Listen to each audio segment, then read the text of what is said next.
They've not produced the goods. You know, they need to move. When they get their chance, when they get their noses in front, it was a chance to go into the top 4, and they've tripped up. And they keep doing it. That's not good enough. They need to take maximum points in games like this to manoeuvre themselves into that position where they need to be at the end of the season, which is Champions League football. At the moment, it's not good enough. They need to capitalise. Games like this, team what are struggling, lacking confidence. When Harry Kane scored 2 goals and they go 2-1 up, they have to then put their foot on the pedal and go ahead. Unfortunately, couldn't do it today. An opportunity missed for Tottenham today. Well, let's bring you up to date with what's happened so far in match week 30. We've seen 24 goals scored so far. Some standout results so far was definitely West Brom's win at Stamford Bridge, 5-2. That day ended with Liverpool keeping a clean sheet and firing 3 past Arsenal. As for today, we've seen Southampton beat Burnley 3-2. We've seen points shared at St James's Park. And now Fulham, if they do beat Aston Villa, they will climb above Newcastle in the table. But that will be based on goal difference. And Manchester United are at home to Brighton. Brighton looking to build on back-to-back wins in the league. Well, let's just show you the Premier League table. Well, this is what it means for Newcastle. So they have put 3 points between them and Fulham. It was a hugely significant point for Steve Bruce's men today. But Fulham, as I said, have the opportunity to climb above them on goal difference, but they do have to take 3 points against Aston Villa. Let's look at the top half of the table. So Tottenham went into 4th. They then climbed out of it. They're now in 5th in the Premier League table. They failed to maximise on Chelsea dropping points yesterday. So with Leicester, Chelsea and Tottenham dropping points this match week, well, it was a great weekend for Liverpool. And West Ham and Everton, of course, have games in hand over those teams. Well, it is time to head into... Josie, to turn that game around in the first half, how do you reflect on just leaving here with a point today? It's not a good point. We should, and we come, of course, with the objective to win it. So, not happy with the point, and I don't want to go very deep on my analysis, because I feel that what I feel, what I think, what I want to say cannot be with you, can only be in the dressing room. If we start looking defensively, not going too deep, but was it perhaps a little too open at times? It's a bit of a contradiction, because normally you tell that we are not an open, expensive team, so it looks a little bit of a contradiction. I would say that too many individual mistakes, and then mistakes give instability. He can't tell us what he's going to say in the gym. What do you think is going on in that dressing room now?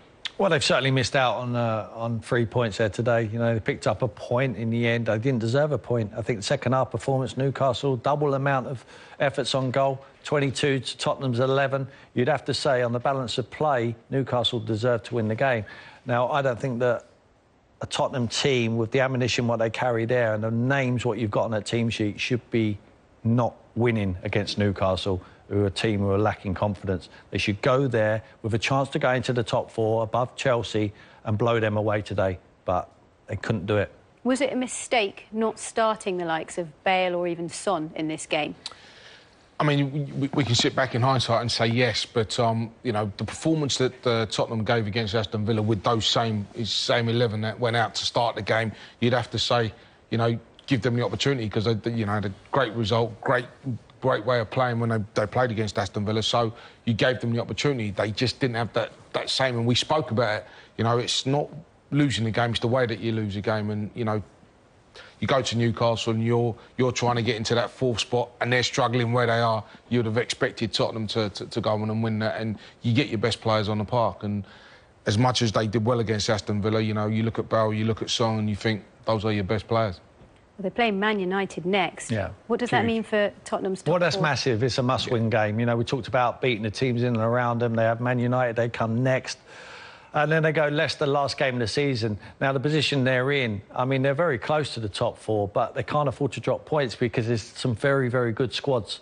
You know, Chelsea's and Liverpool's are also fighting for that prize as well. And Leicester, you know, Leicester are playing very well. Man City are just a different class yesterday to any team in the league against Leicester. But I think they have to dust themselves down. There's There's no time to sulk about it. They have to just get on with it, and hopefully they can use the firepower, get the right players on the pitch at the right time, cut out the mistakes, and get as many points as possible. And hopefully they can get to the Champions League, which will be the prize they're looking for. Big a goal was that?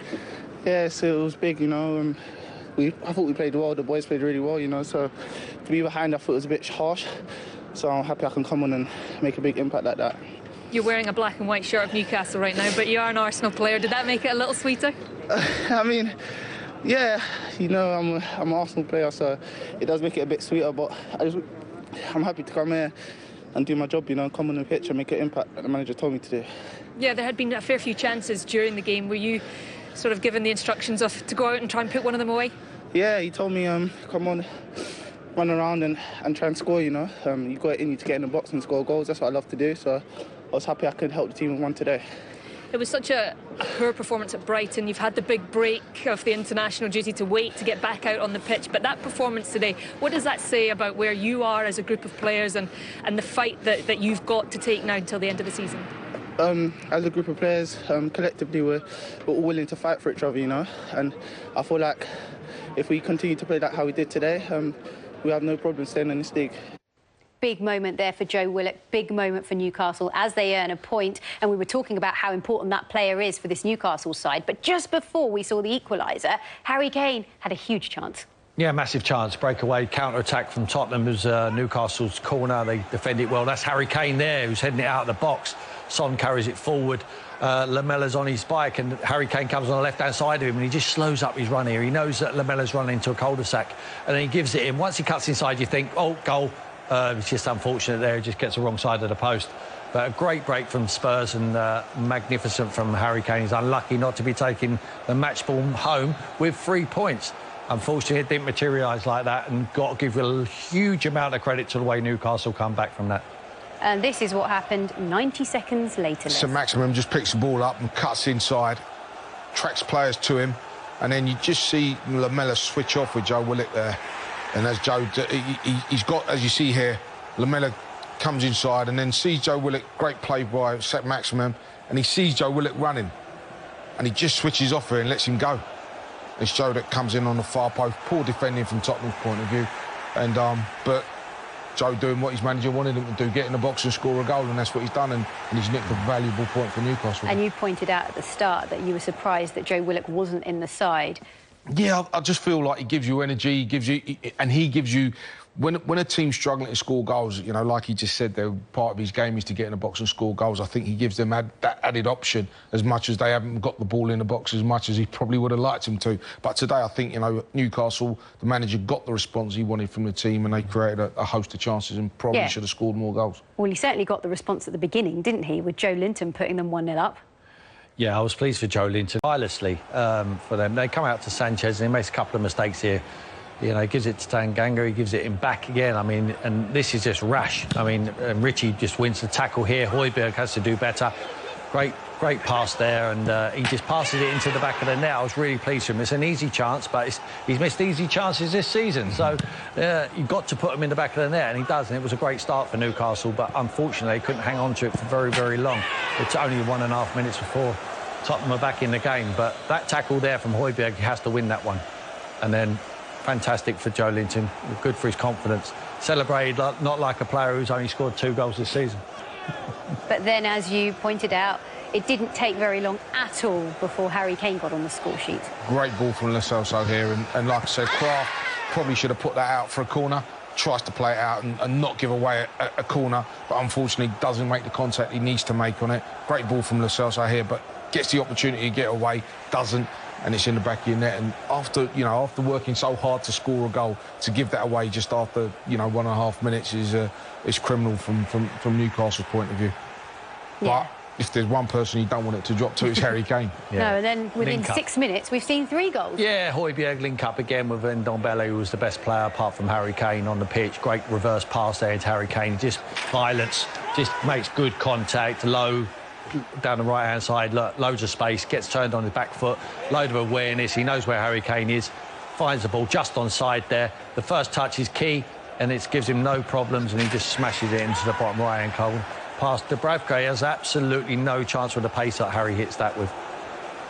But you think from there, they're just going to go on. You know, Harry Kane's going to end up with a match ball. They will just go on and on. We have to give Brucey a lot of credit. Made the change at the right time. They missed some chances. They kept on going. Good spirit. And it's a point where they closer to where they need to be.